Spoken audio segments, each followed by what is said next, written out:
Hare Krishna, everyone. We'll start in 2 more minutes.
Hare Krishna.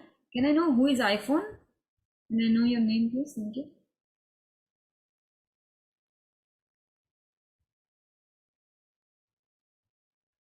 Okay. Um, can anyone tell me what we learned last week? The 5 basic aspects of Bhagavad Gita.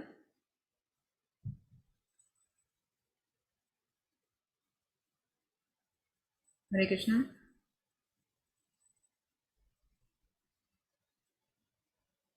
Oh, okay. It's Minu Mataji or like fun. You were not there last time, right? So, okay, fine. We'll start the class.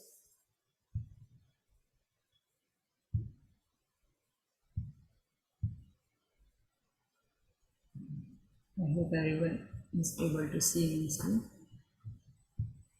Alright. So there are 5 basic aspects of Bhagavad Gita, which are the Bhagavad Gita is these 5 aspects are described throughout Bhagavad Gita.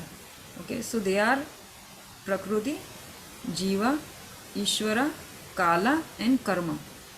Prakriti is material nature, Ishvara is Krishna, Jiva, living entities, Kala means time, and Karma means activities.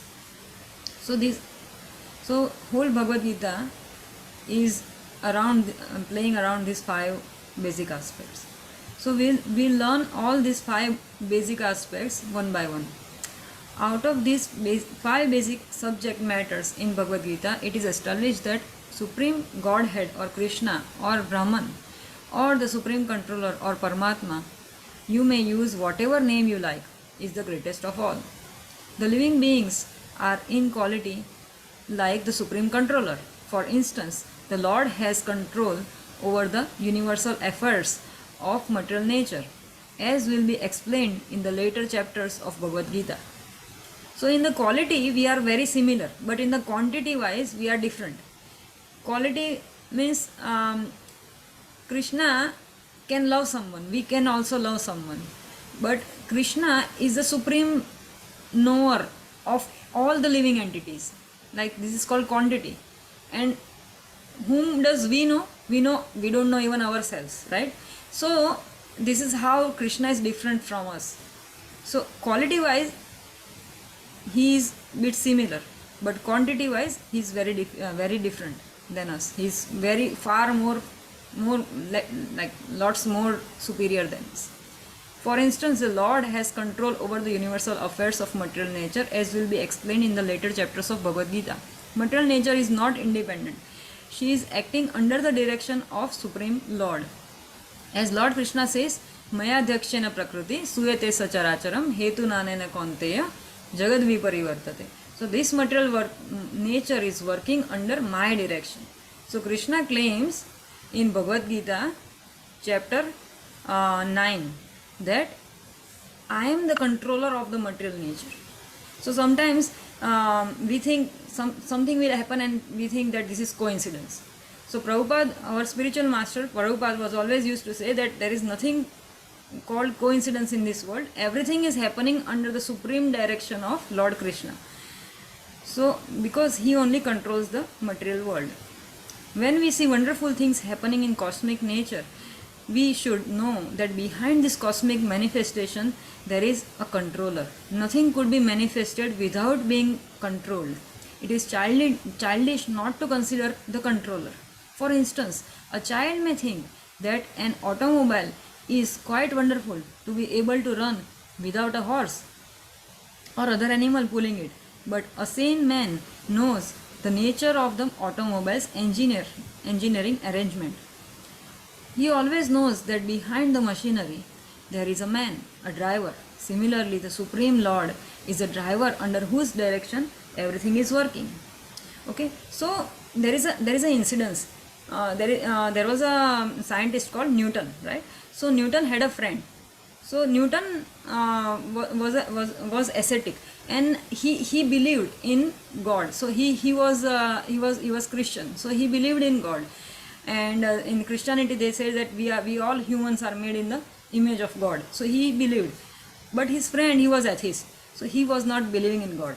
So one day Newton had made some model of the universe, and then that friend came, and and he said that, oh wow, this is such a beautiful model of the universe, and I think you have only made it. And then Newton said, no, it has just come out of it has just come out of on its own. So his friend was quite surprised. He said, are you foolish? It cannot be like that. You must have created, otherwise how it has come into existence. So Newton said that, see, if you are not believing that this small model made by some it has been made by someone, so how you are ready to accept that this whole universe, this gigantic universe, has been made without any person? It has just came as such. It is by a chance it has happened. So it's not possible. So then his friend was able to understand. So we should also understand from this example that nothing has come into existence by chance. Everything is happening through a supreme will. And there is a very big architect and very big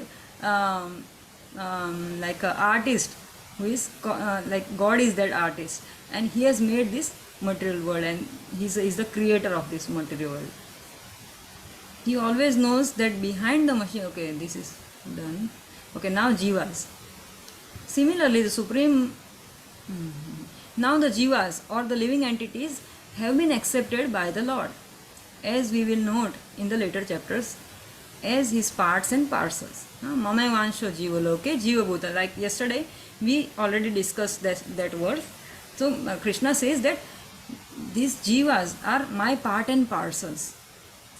Like it is said that if a machine is there, right, car is there, so it will have a wheel and a steering wheel and everything, and some screws will be there, which will be connecting the wheels or tires with the car, and that's how it works. In the same way, can everyone turn off their mic?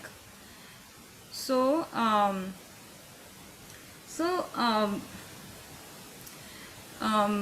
if the car has such kind of screws and mechanism, and that's how it works.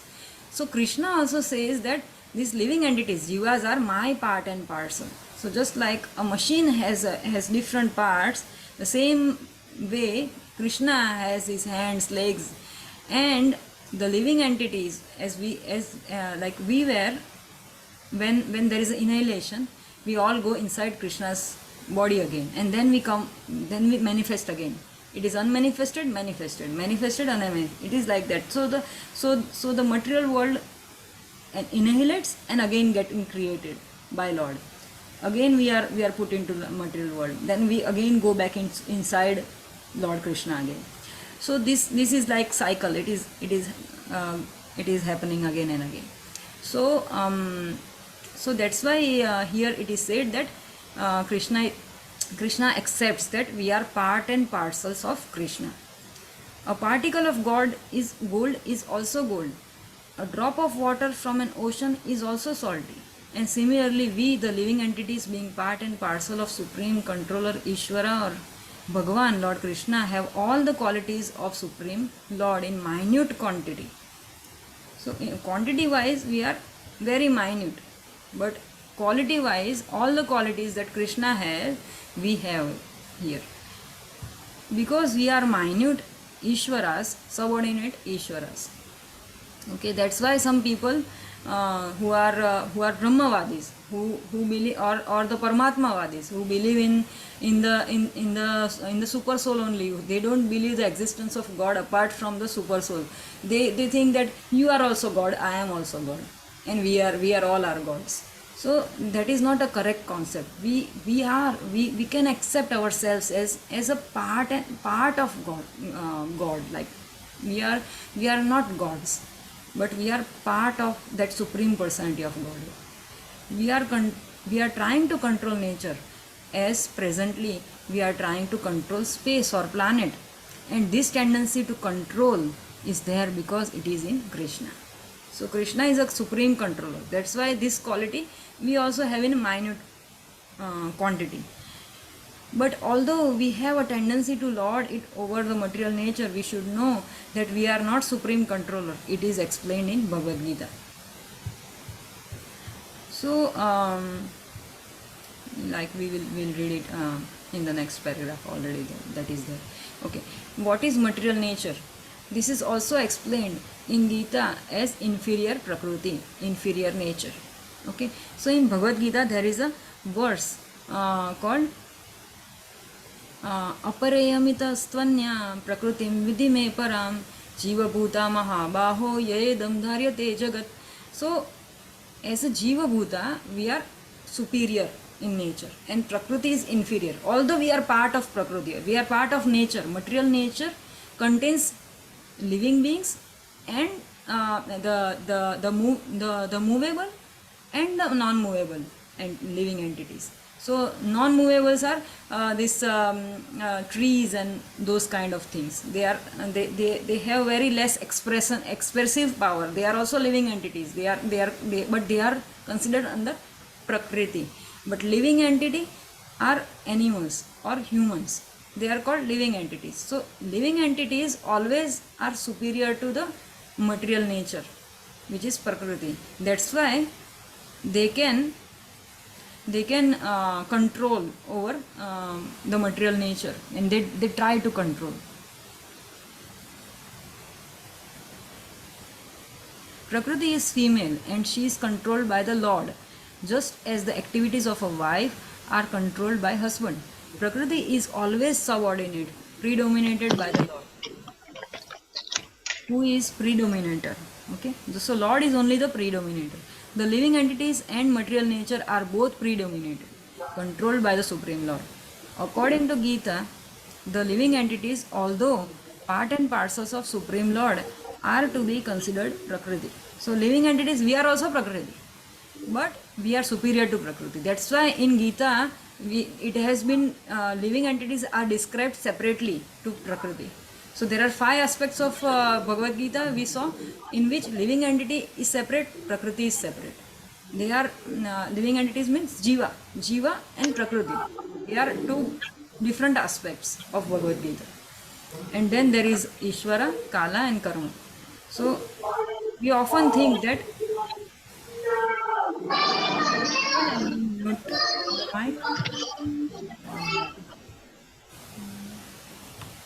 okay, good. Um,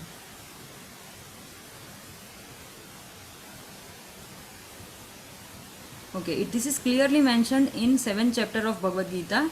That's what we discussed already. Okay, material nature itself is controlled by three qualities. The mode of goodness. Now we are discussing about material nature. By now we have discussed what is Jiva, what is Ishvara, and now we are considering Prakriti. Okay, so three qualities in the material nature. Once we enter into the material nature, we are trapped by these qualities. Nobody is there in this world who is outside these three gunas. They are always bound by three gunas. Unless you are a pure devotee of Krishna, then you are transcendental to this material nature, because you have already acquired the qualities of Krishna. So Krishna is above all the qualities.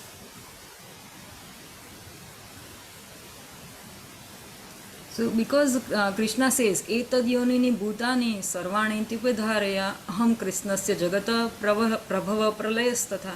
So ye sabhi whatever Prakriti and Jivas are there, above him, above them is Krishna, and who is responsible for prabhava and pralaya, means annihilation and creation.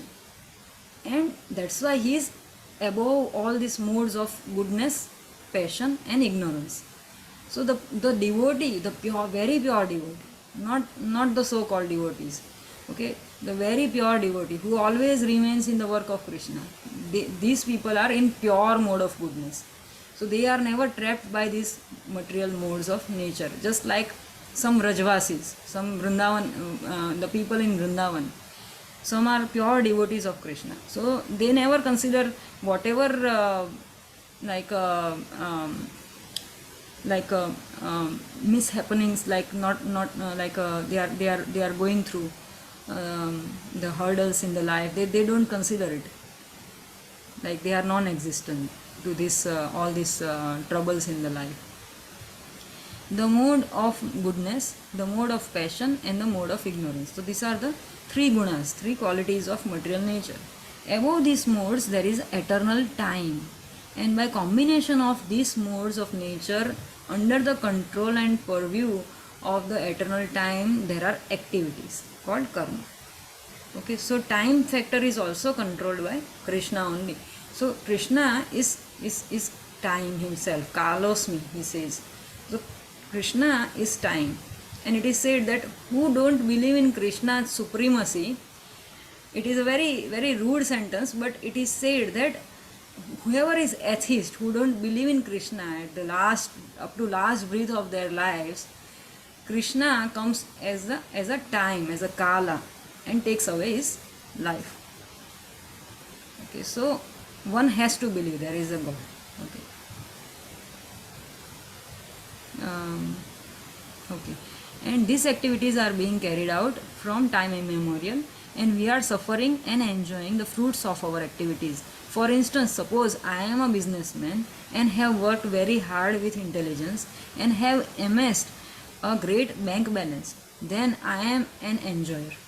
But then say I have lost all my money in business, then I am a sufferer. Similarly, in every field of life, we enjoy the result of our work or we suffer the result of work. This is called karma.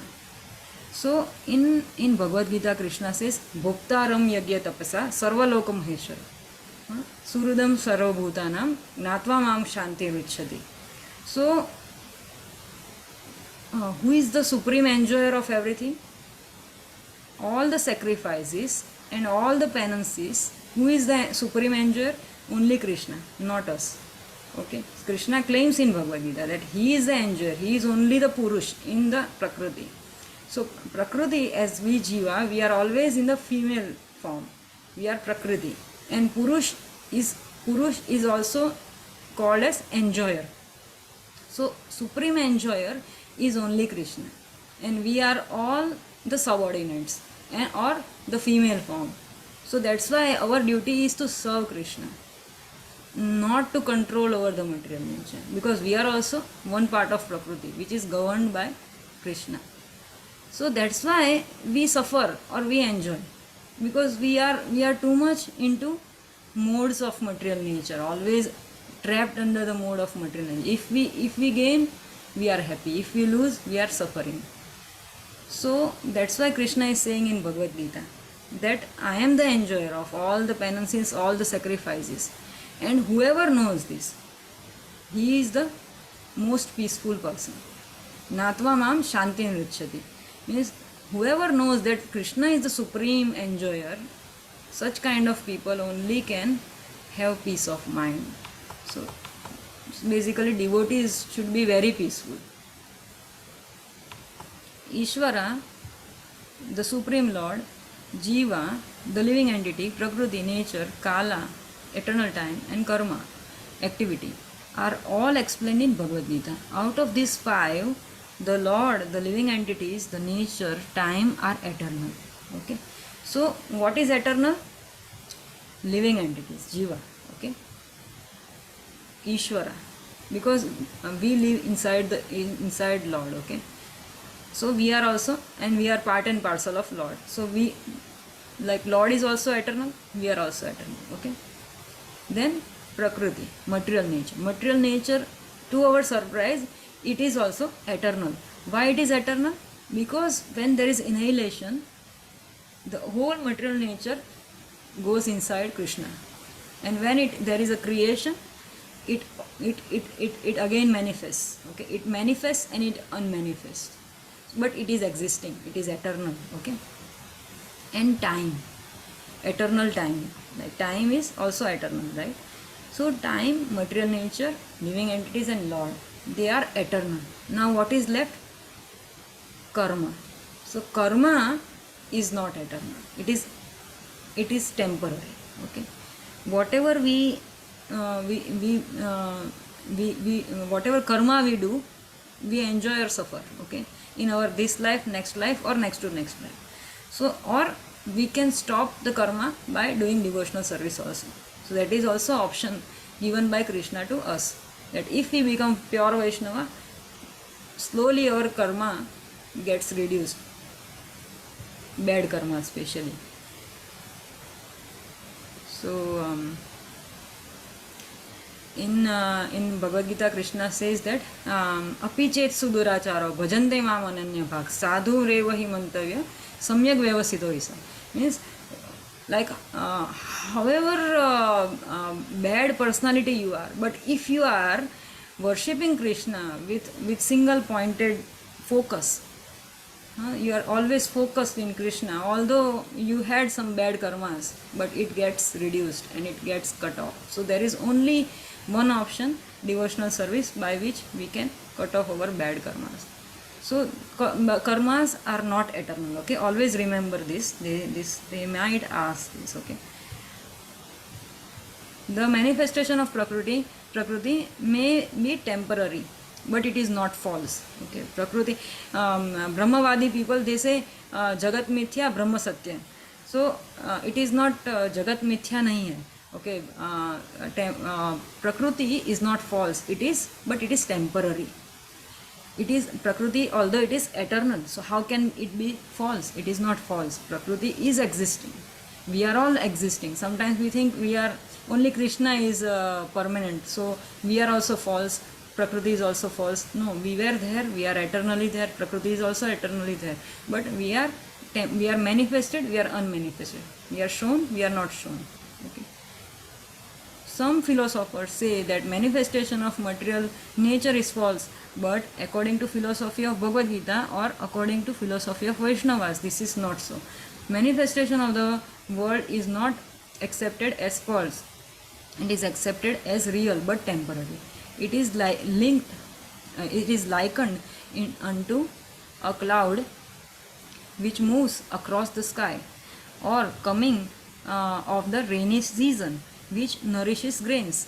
As soon as the rainy season is over, as soon as the cloud goes away, all the crops which were nourished by the rain dry up. Similarly, this material manifestation takes place at a certain interval, stays for a while, and then disappears, manifested and unmanifested. Such are the workings of Prakriti. But this cycle is working eternally. Therefore, Prakriti is eternal. It is not false. The Lord refers to this as my Prakriti, Maya Dakshana Prakriti, Suyata Sacharachara. So I am the supreme controller of the Prakriti. it is working under my supreme control. So it is my Prakriti. Krishna says like that. The material nature is separated energy of the Supreme Lord, and similarly the living entities are also energy of the Supreme Lord, although they are not separated but eternally related. So material nature is separated, but living entities, although they are the part of the Prakriti, but they are not separated, they are eternally related to Krishna. So the Lord, the living entity, material nature and time are all interrelated and are all eternal. However, the other item, karma, is not eternal. The effect of karma may be very old indeed. We are suffering or enjoying the results of our activities from the time immemorial. But we can change the result of karma, our activity. And this change depends upon perfection of our knowledge. We are engaged in various activities. Undoubtedly, we do not know what sort of activities we should adopt to gain relief from actions or reactions of all activities, but this is also explained in Bhagavad Gita. Like I said, devotional service is the solution to get rid of the bad karmas, or maybe good karmas also, because devotion is a akarma. There is good karma, there is bad karma. Okay, some charity you do, that is good karma, right? Bad karma is like you are stealing somebody's money, that is called bad karma. Okay, so now bad karma and good karma, they are both, there is vikarma and sakarma. Okay, the sakarma also has result. Okay, because you are doing charity, that person has to return you one day. Okay, and you are doing some bad thing, that also will come back to you. Okay, so sakarma and vikarma both have their own consequences. Okay, you are never going to get rid of that. The cycle goes on. But devotional service is called akarma. Akarma means it doesn't have any dealings of karma. Okay, if you feed somebody prasad, that person doesn't have to return you, because it is done in Krishna consciousness. The consciousness is different, right? So that's why the karma, that karma will not come back bounce back to you. The position of Ishvara, the Supreme Lord, is that of the Supreme Consciousness. The jivas or living entities, being parts and parcel of Supreme Lord, are also conscious. Both the living entity and material nature are explained as Prakriti, the energy of the Supreme Lord. But one of the two, the jiva, is conscious. So material nature and jiva both are, in short, the energies of Krishna. Okay, they are, one is inferior energy, one is superior energy. Okay, inferior energy is Prakriti. Okay, always remember this also they will ask. Prakriti is inferior nature, jiva is superior nature, because Prakriti is controlled by jiva. Okay, other Prakriti is not conscious. That is the difference. Okay, that I already said, that the trees or trees are conscious, but they are non-movable. They cannot become a cause of karma. They don't gather karma. Or like when you are in a tree form, you cannot do any karma. So that is why they are similar to not conscious ones, or the planets. That is also Prakriti. Okay, the earth, water, air, fire, ether. These are all Prakriti.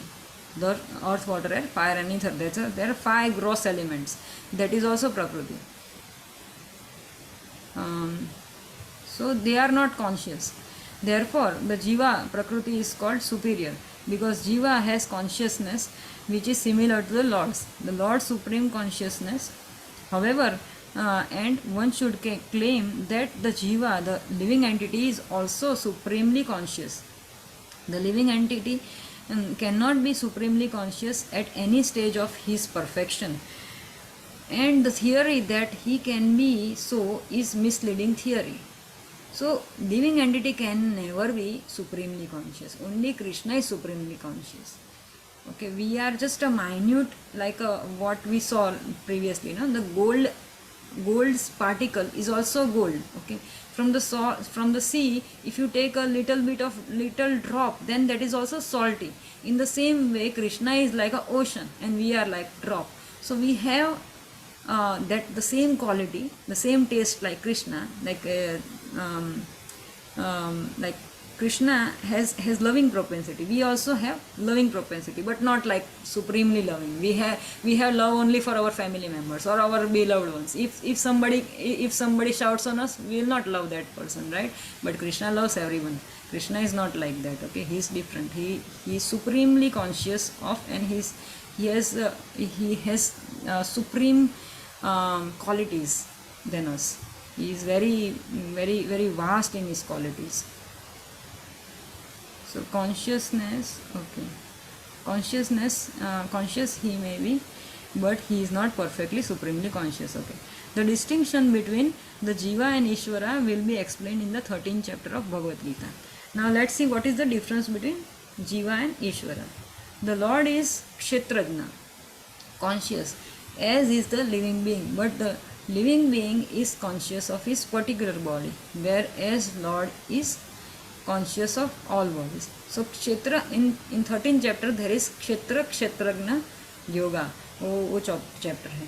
तो Kshetra means our body. Okay, Kshetrajna means who knows the body. Okay, so living entity, as a living entity, I know myself. Okay, you know yourself. Okay, the third person knows himself. Okay, but God knows me, you, and the third person, and every one of us. So that he is supremely conscious. Okay, he is supremely conscious of every living entity. So we can say that Kshetrajna is only Krishna, not us also, because he lives in the heart of every living being. He is conscious of psychic movements of a particular jivas. We should not forget this. It is also explained that the Paramatma, the Supreme Personality of Godhead, is living in everyone's heart as Ishvara. Ishvara sarva bhuteshu hrideshe Arjuna tishtati. Right? So it is said in Bhagavad Gita. So he is as a super soul, he stays in our heart, in every living entity's heart, and that's how, as a Paramatma, he knows our very very subconscious, like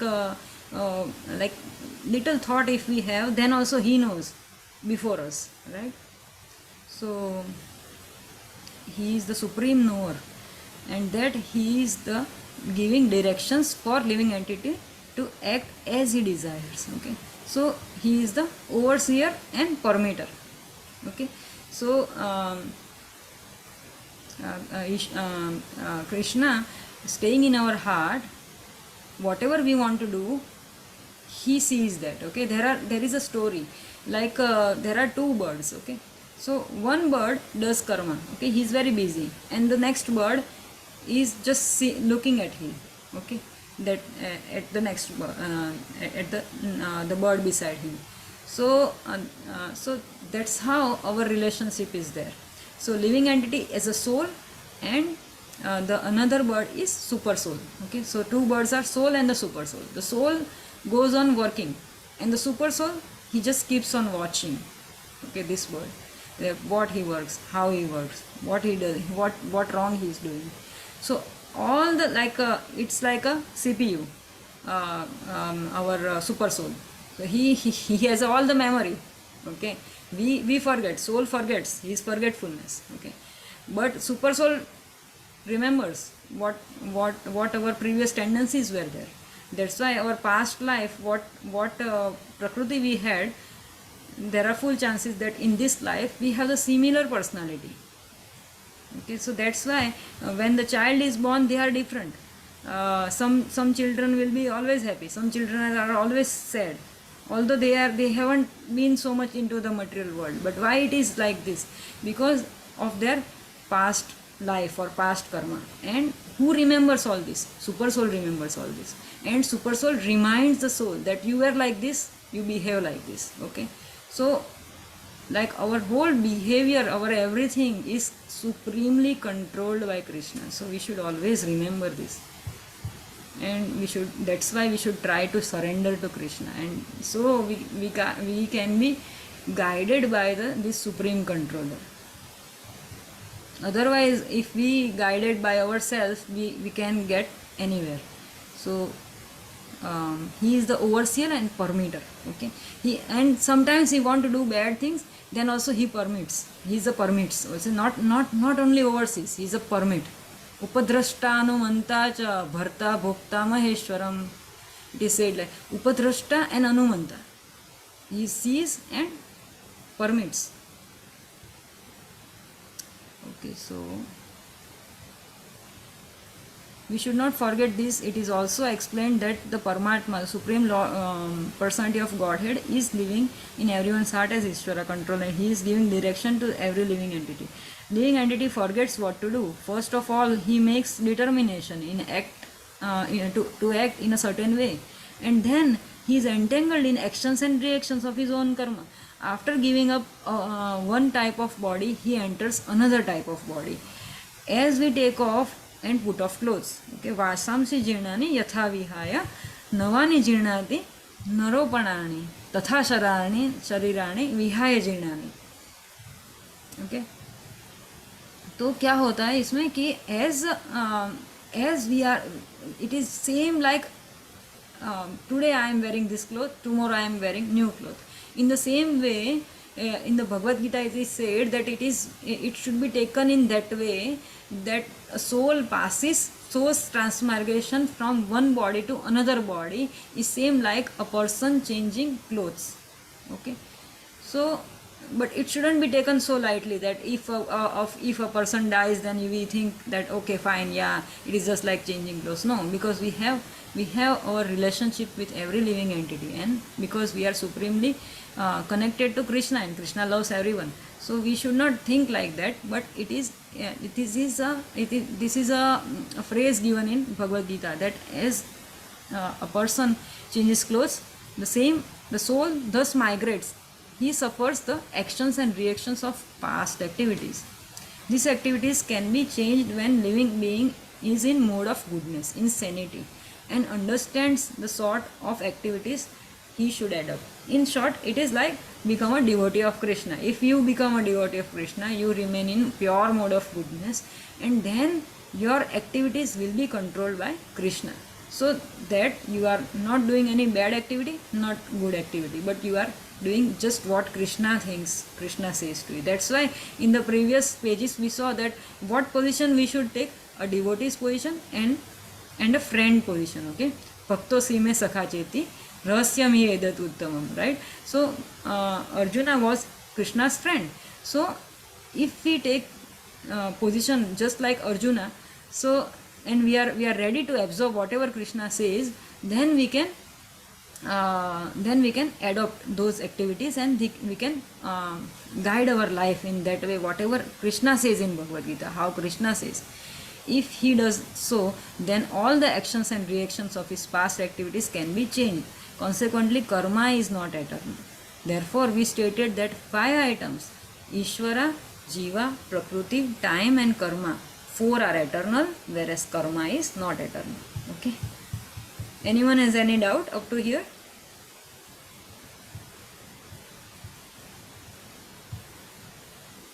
I hope nobody has any doubts. Okay, let's move forward. The Supreme Conscious Ishvara is similar to the living entity in this way. Both the consciousness of Lord and that of the living entity is transcendental. It is not that consciousness is generated by the association of matter. That is the mistaken idea. The theory of consciousness developed under certain circumstances of material combination is not accepted in Bhagavad Gita. Like somebody says like our body is a bag of chemicals. Okay, if you find what contains in our body, okay, then you will be surprised. Our body is not worth than $10. Okay, I would say that. Okay, it's just made up of earth, water, air, fire and ether. A little bit of earth, water, fire and ether. What makes it conscious then? only the soul makes it conscious. Okay, if the scientists say that okay fine, yeah, there is no supreme controller, and then there is no creator, and everything is nature, and the scientists are, even since long they are trying to generate certain beings, but they are not successful in making even a blade of grass, right? So it's not possible for anyone to make a person, living person or a living being. It is only under the um, uh, uh, control of a supreme being, Lord Krishna. So so it is not a combination of matter. Okay, it is a supreme, the consciousness makes a difference. It is so our body is just not a bag of chemicals. The theory that the consciousness, okay fine, the consciousness may be pervertedly reflected by covering of material circumstances, just as light reflected through the colors of glass may appear to be of a certain color, but the consciousness of Lord is not materially affected. So when we see something, we see through a colored glass. We perceive through our consciousness, our perspective. Okay, so the person who is very well educated, he can who is very intelligent, they can think more, but a person who is less educated, they might think in a different way. Okay, the person who is God conscious, he might think in a different way. A person who is atheistic can think in a different way, because we are all have our own perception, our own perception power. We think like that, but consciousness of Lord is not materially affected. The Lord says Maya Dakshina Prakriti. When he descends into material universe, his consciousness is not materially affected.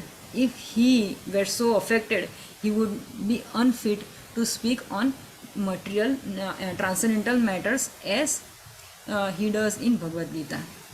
In Bhagavad Gita, Krishna says, Avajanati mamudha manushim tanumashita param bhavam ajananto mama bhuta maheshwara. Means what? That mudha means the fools. They deride that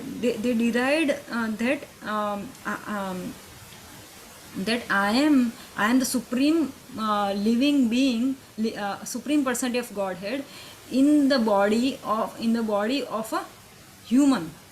Okay, when I take the form of a human being, the fools, they deride my existence, and they think that I am just like a normal human being. Okay, and they don't think that I am the Mama Bhuta Maheshwaram. I am the supreme living being of all the living entities. So they don't believe that I am the supreme conscious, supremely conscious of all the other conscious beings. So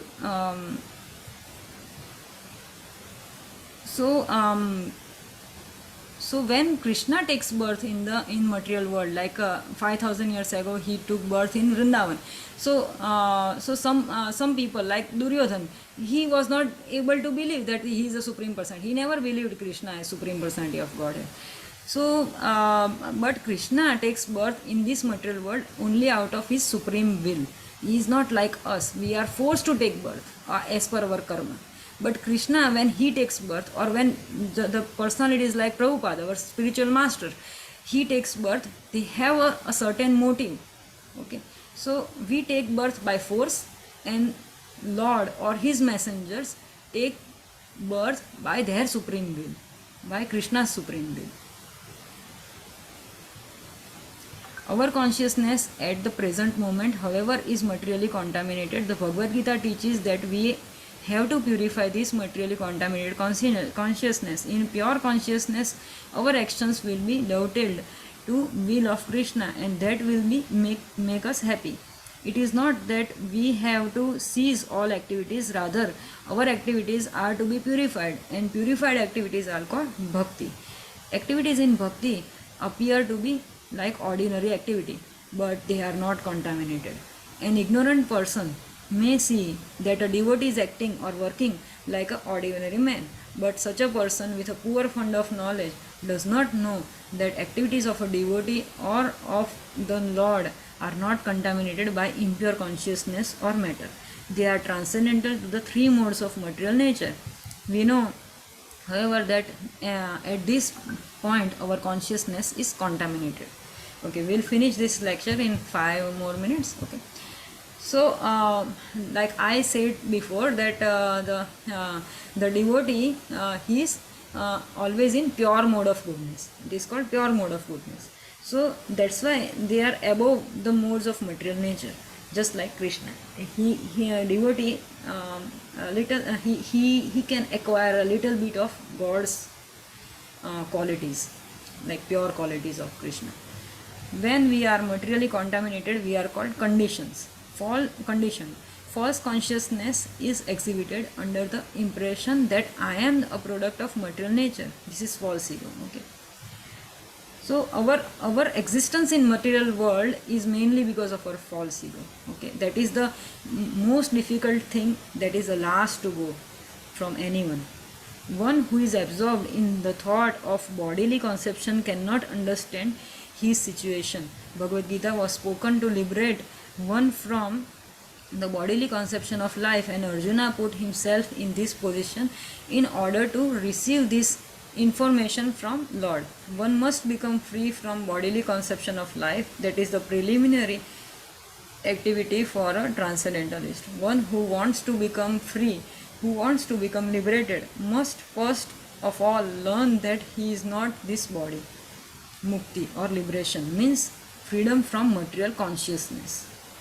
So this topic is very difficult to understand because I am also trapped under this consciousness that I am this body. Okay, this is very difficult. This false ego, we all have this false ego, and that's why we are suffering here. Okay, so but as much as bhakti we can do, as much as service to Krishna we can do, we can come out of this bodily consciousness. Mukti or liberation means freedom from material consciousness. In Srimad Bhagavatam also the definition of liberation is given. Muktir hitvanyatha rupam swarupena vyavasthita. Mukti means liberation from contaminated consciousness of this material world and situation in pure consciousness. All the instructions of Bhagavad Gita are intended to awaken this pure consciousness, and therefore we find at last stage of Bhagavad Gita of instruction, Krishna is asking whether he is now purified, now in purified consciousness. The purified consciousness means acting in accordance with the instruction of Lord. This is the whole sum and substance of purified consciousness. Consciousness is already there because we are part and parcel of the Lord. But of us there is affinity of being affected by inferior modes. But Lord being the Supreme is never affected. That is the difference between the Supreme Lord and the small individual souls. So as like previously we saw that whenever a living entity again enters into the material world, he is under the modes of material nature. Okay, he is in 15th chapter of Bhagavad Gita, Purushottam Yoga. This is all explained that we are always like, it is like a branch material world is a perverted, it is a reflection of the supreme tree that is existing in the spiritual world. So when you see a reflection of a tree in the water, then you can see everything is downward, right? So this our karma is like a branch of the tree, twigs of the tree, and from one place to another place we are going from one branch to another branch in our life after life. So that's why this cycle goes on and on and on. Okay, so this we'll see next time. What is this consciousness topic we'll see next time. Okay, if anyone has questions they can ask.